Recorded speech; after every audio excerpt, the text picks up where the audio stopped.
Hi there, welcome to my Patreon. This is the first video that I'm going to do, and it's going to be free for everyone just to get a little snippet of what the content will be. This is like a project overview of one of my tracks from the sign language album called Falling Up. If you want to listen to the track first, like rather than just me just playing it now and then just you watching me vibing to my own tune, I'll put a link in the description because I've got the full album on YouTube. For anyone to listen to it. So if you want to have a listen to it, if you haven't heard it before, go have a listen to it, come back, and then you'll understand what everything is doing without me having to play everything. So yeah, we'll just go through the elements. I'll talk through the ways I've made them, sort of my reasons for choosing certain things, and just my general my general recollection of how I made this track, because obviously I made it quite a long time ago, but as I'm playing through it, I'll remember the hows and whys and everything like that. So if we start off the track, oh, that's just the bass line. So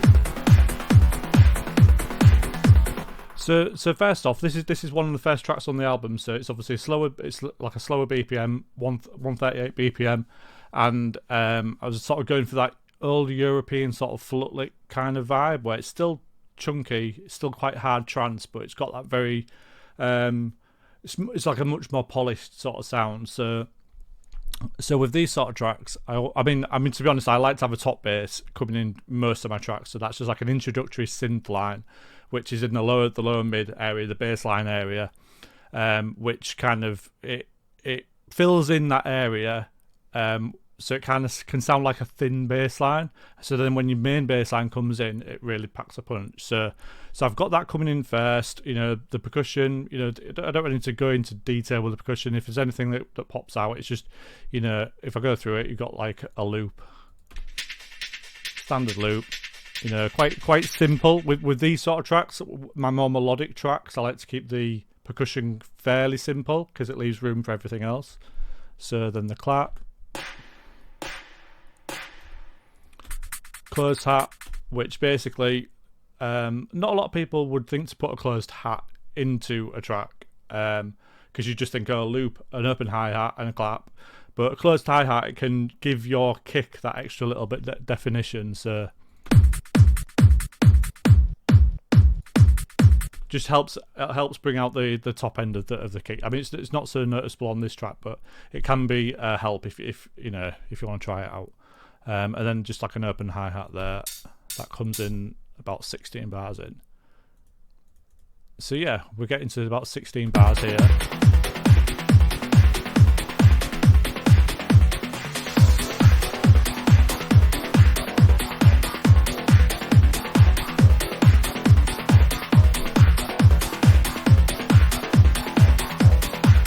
So this sound here, this growly sound, this is kind of like doing a similar thing to the top bass, but it's a bit more on the interesting end. So, whenever you're choosing any kind of sound or developing a sound or designing a sound, you want it to be, giving personality, character, something that makes it stand out against, just a normal preset or anything like that. So this sound is something that I made in Avenger, if we open it up. And I've got a bit of automation on here. I think the automation is basically doing side chaining and panning. I think that's what it's doing. So you can hear this is the panning automation here. I'm doing that with the Fruity Balance. So if we load up the Fruity Balance here, so we've got the panning automation there, and then the slight side chaining. Now the reason why I'm doing the side chaining in the Fruity Balance here is because I just wanted more control over it. You see, some of the shapes will be different to others. So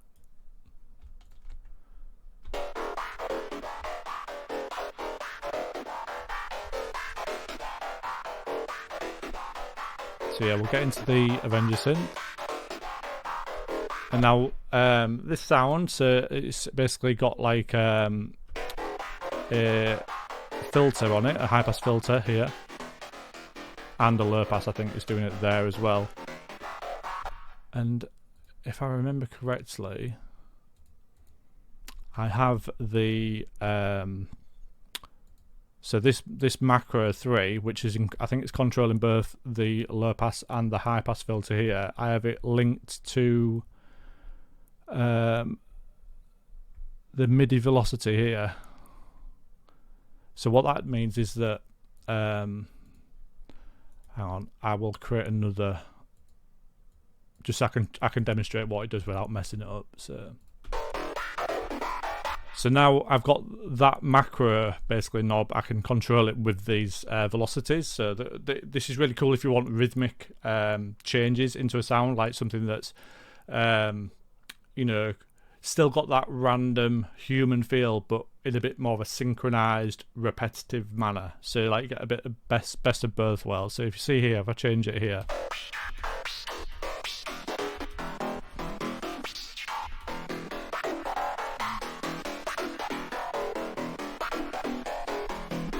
So it gives you a really cool way to get them sort of rhythmic patterns into your automation. So yeah, this sound basically it adds that extra sort of grittiness character while still not being, it's not too much. Like it just adds a little bit of extra spiciness to the mix.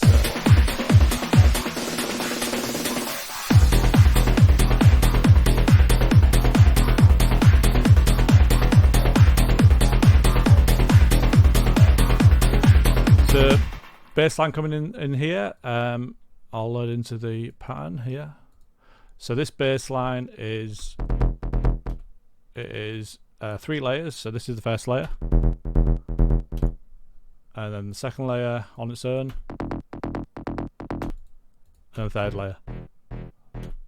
So the reasons why I've got these 3 layers, I mean, sometimes I'll be layering things, and you'll see in this project that there's some things that are layered up, and then some layers are just turned down completely because I'll probably at some point decide I don't actually like that sound. So with this one, this simulation theory bass it's a bass that I used in Alien on Earth. It's a bass that I use quite a lot. It's like an old hard trance big bass, and it has a lot of fullness to it, so I use it in quite a lot of my tracks. And then layered with an Avenger, which just adds a bit more transient to the beginning. So you've got the fullness of the simulation theory bass, and then the Avenger, which is just sort of doing the transient. And then this Alien on Earth bass, it's just like adds a bit more emphasis to the offbeat. It's ever so slight. It's really slight.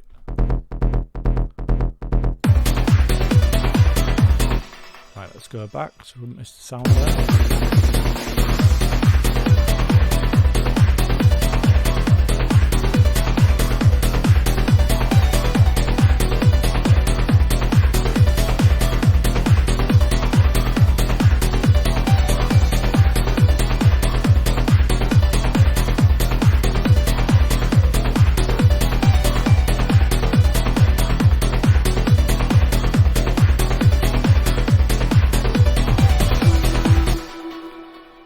So this next sound, which kind of, I guess sometimes I'll call it plinky plonky, but this is kind of like my synth intro. So this is like my introduction to a melody. Like it's not really doing my main melody. I don't really like to give away my main riff or my main melody too much before it comes in, because I just think it can dilute the impact. So this sound, it's just like a little arpeggiated sound.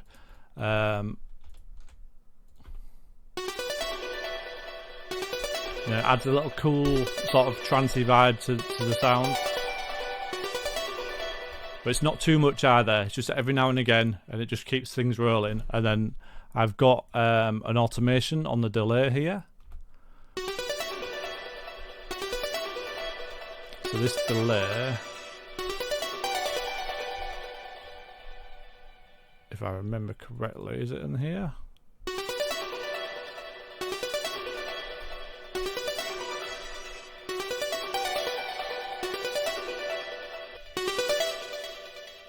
Bear with me. Yeah, so it's in here.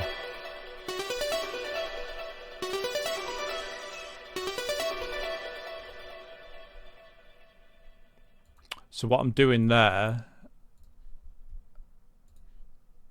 is I am automating something on the delay. I think it adds like there we go. So you can see the pitch shift here. So you see when the automation comes, this will turn on, and what that does, it activates them higher end of the delay. So like with things like that, it's not like a premeditated choice. It's just like a case of when I'm adding effects to the sound or I'm listening to it back, I'll think, all right, well, it needs to sound a bit more interesting, but I don't really want to add anything too much. So like a little change like that can just add a little bit of extra sort of interest to the sound. So yeah, so we'll move on. So the vocal comes in after here. So this vocal is just a vocal that I got a splice, and I think it was quite slow BPM. I think it was intended for like a alternative rock kind of tune, and it's just one of them vocals that I found, and then I just thought, that usually you can tell just like the general progression, that I'd be able to make a riff that fits that. So yeah, I've got it introduced here. It's literally just filtering. I think it's filtering. No, the pads are filtering in, so the vocal comes in just straight.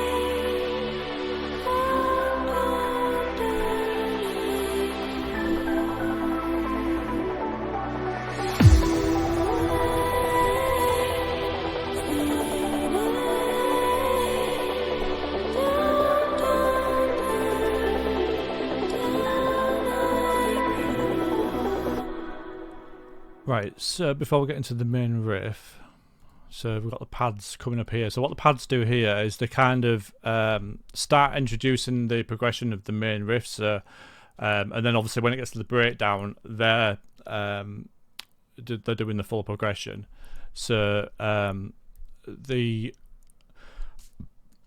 choices of doing that, it all depends on the track that you're doing it. With this track, I kind of wanted to keep things nice and smooth and gliding into each section really nicely, rather than having like this section then this section. The vocals very dreamy and very sort of atmospheric. So I want to kind of to match that. And again, like, this isn't something that I would be sitting down and I'm going, right, this is what I want to do, but it's more like an intuitive process that you kind of like think about the sounds that you've got and think about how you can match that with the way that you arrange it and things like that. So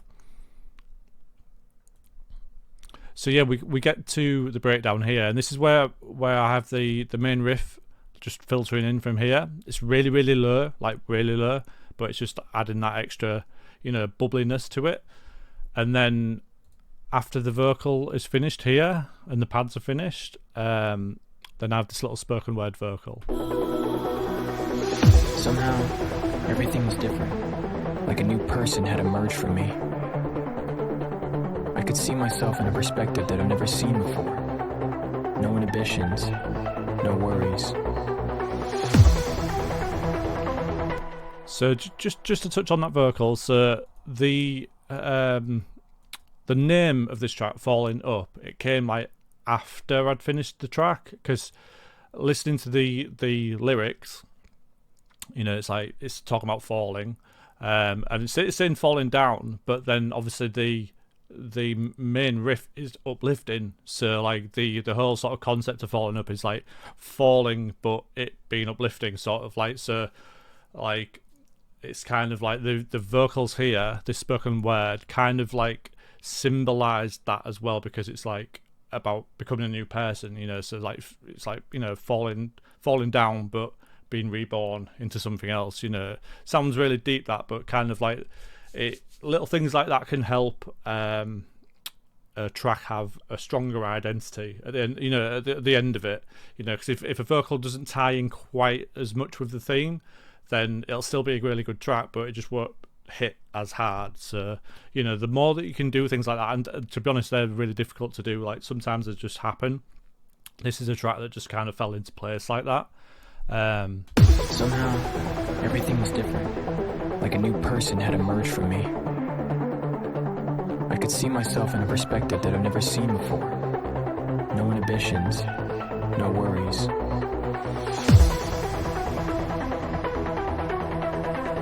So now we have the track just building up, and then usually I'll do this, I'll just have the kick and the bass and the riff just kicking in.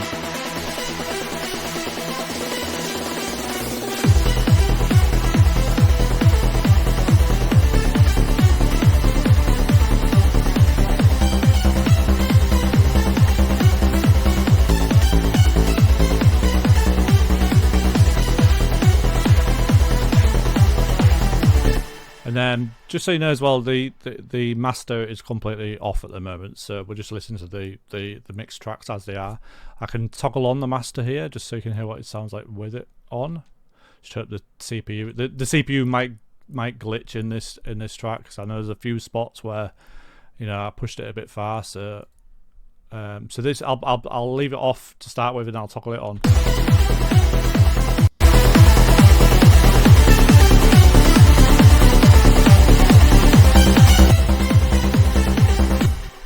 I mean, it sounds a lot louder, obviously, but the track still sounds really, really good without the master on, and that's what you want to you want to try and do that as much as possible. The key to having a good master is having a good mix, and that's something I'll do a video, obviously, on another day. That's something I can go into a bit more depth with.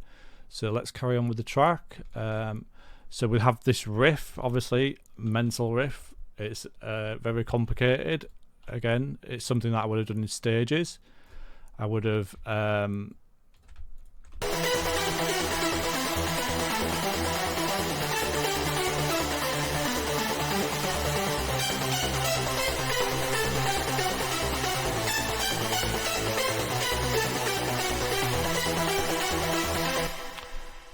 I will be doing a video on riff creation and arrangement of making your progressions and choices of how to make a riff similar to this, or various types of riffs, and sort of my thought process. It's going to be too much to go into in this video. This is just more of a general breakdown of this track. But I can show that there's one little trick that I do it quite often. You probably notice it in a lot of my tracks, and that's where so we get into a bit further on the track here, and there's it gives the effect of the track moving up, but all you're doing is you're kind of switching the bass line round. So the so you see the bass line progression here. It starts on C and then goes to A sharp, and then to G sharp, and then to F, and then to G, and then in this section here, I'm skipping through just so we don't have a massive long video, but this is basically just the the track as it drops down here,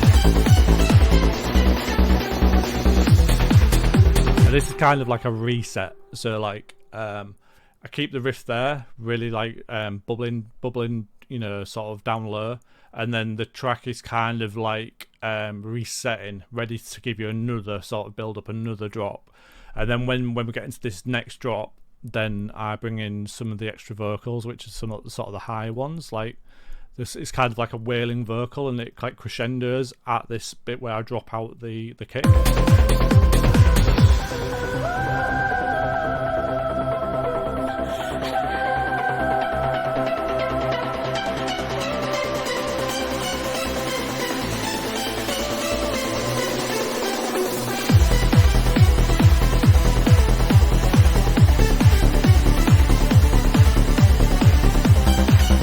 So you can see here, it's just kind of a repetition of the first break, first drop. Apart from I'm bringing the clap in now, so I'm bringing the percussion in quicker now because I want to get to everything in much quicker. And obviously we've already done that, so we've already introduced all them sort of phases, so you don't have to like have the same sort of patience with them. You can sort of bang them straight back in again because the listener has already been introduced to them, if you know what I mean. So on this section here, this is where I do like it's like the switch up.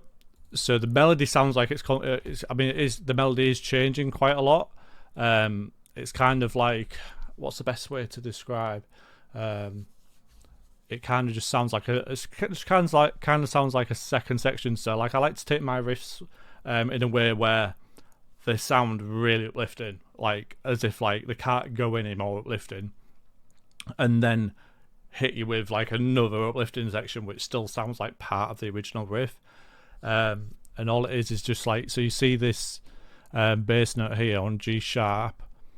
So this is like the end of the phrase of the riff. So instead of going back to C, then we go to the G sharp. So like we go back to like which I would call like the emotional note, and then we create like, it's kind of like an inversion of it. We kind of create its own sort of pattern here, but then we adapt the top line as well. So again, like this is something that I will be able to talk about in much more depth and give various examples of riffs that I could make in this way. But yeah, I just wanted to explain that because when you hear it, you'll notice the difference.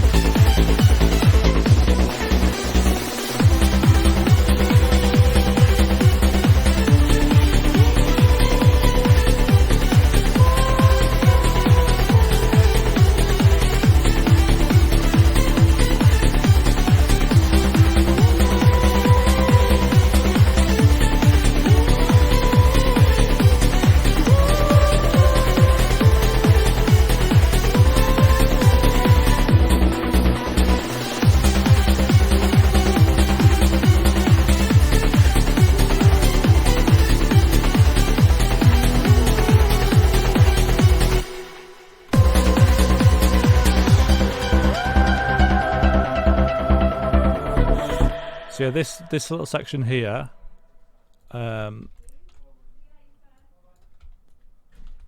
this is the end of the riff, the end of the main section. So we have that big uplifting bit, and then this crescendo moment is to sort of tie in with the vocal, and it gives the riff like a resolution because obviously it's been moving a lot.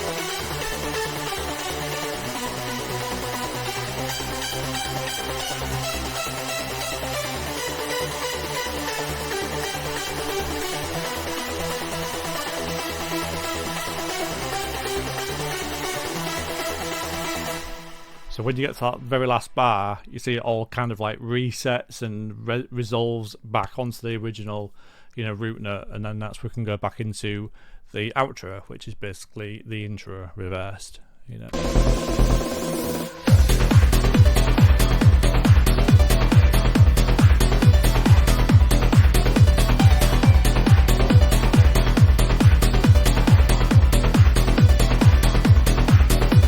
These are all the effects, by the way. Just nothing out of the ordinary. Just nice sweeps, reverse splashes, clap. I like clap splashes for the beginning of sections, just because the clap splashes are nice and they fill out the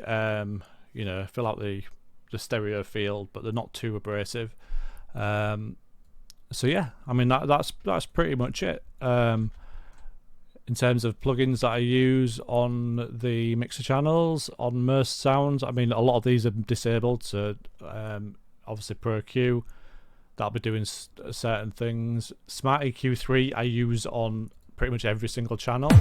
I will be delving more into that in a separate video because it's something that I want to be telling people about, but it's it would make this video far too long.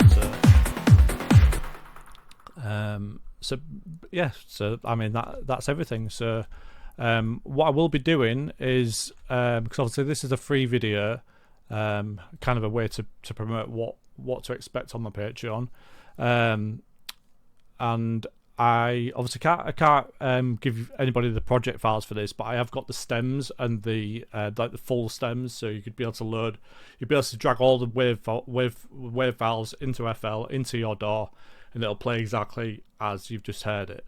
And it's got all the MIDI files in there as well, so that's like an extra if anybody just decide to, you know, sign up and be a part of my Patreon, which I would be, you know, very, very grateful for.